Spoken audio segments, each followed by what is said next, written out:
the trailers for the movie Ron's Gone Wrong, you probably thought the same thing I did. This looks fine. Just another story about a boy and his robot. Those are surprisingly common. How there's something wrong, and there's a secret that needs to be hidden, and there's a friendship that's gonna grow. You've seen the story a million times. Truth be told, I probably wouldn't even check it out if it wasn't released by Fox, and, well, Fox is a part of Disney, so I have to do it for Disneycember. But I am so glad I did, because I am really not joking. This is a fucking great movie. Not perfect, but pretty damn close.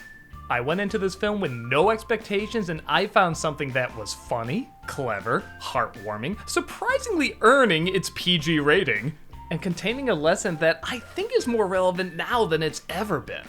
The story centers around a kid named Barney, an awkward middle schooler who doesn't have the latest toy. A small robot who will not only be your friend, but forms their personality around the kid's personality, can take pictures, change its design, and of course, post all of it online because that's what really matters. Even though that wasn't the original plan of its inventor. He really wanted a toy that'll give kids a permanent friend for those that can't really form that many friends. But another owner of the company, and more the businessman who wants to see profits, turned this new toy into an addiction that kids can't get enough of. That is, except Barney, who gets a defective toy he names Ron.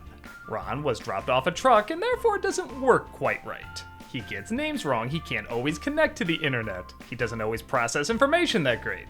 He doesn't really know how a friend acts, so he just kinda goes off of whatever Barney says and takes it sometimes literally, sometimes abstractly to a fantastic degree. At first, the kids don't like Ron, but they start to appreciate him because he does stuff the other toys don't. Like, break his safety features so he can, I don't know, beat up kids, buy alcohol, and sometimes kidnap people. Yeah, like I said, this movie really does earn its PG rating. As you'd imagine though, through Ron's malfunction, he starts to show how everything else is technically malfunctioning, as it's the flaws and differences that have people interacting off each other and forming strong friendships, and not algorithms that say whether or not you're more likely to get along, causing kids to shut others out or mainly be alone, forcing them into a depression about getting more digital friends than physical actual friends. Okay, so if you've been watching me for a while, you know I'm not a big fan of social media, particularly Twitter. I know that's a thing now, everybody makes fun of Twitter, but even when it was invented, I said it was a bad idea. I was even joking about it on Nostalgia Critic episodes. Still trying to take over the world with that little Twitter invention of yours? Hey, tell me it's not making people dumber. Tell me it's not making them easier to conquer. So clearly, I'm gonna like the message this film has. But what's so clever is it isn't just showing it's all bad, because Ron is made by the same people. And he accomplishes what the original inventor wanted, it's just his vision got lost along the way. So without giving away too much, the ending isn't just get rid of all these toys, that's not the answer. There's a compromise that's really pretty damn brilliant. Even if it does take an extra third act to get there. Yeah, okay, let me get to the one problem with this movie, and yeah, I won't lie, it is kind of a big problem.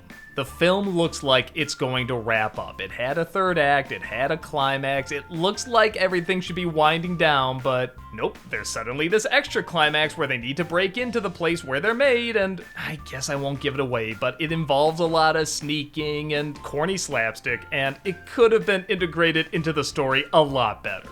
But like I said, the conclusion it comes to is very smart and very heartfelt. This is another one of those endings where a sacrifice is made, and it's actually a sacrifice. Something important is lost for the greater good.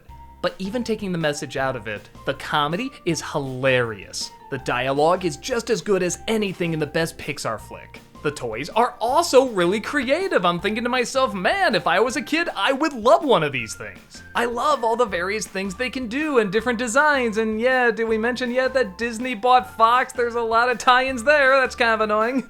But to its credit, it's not Free Guy bad.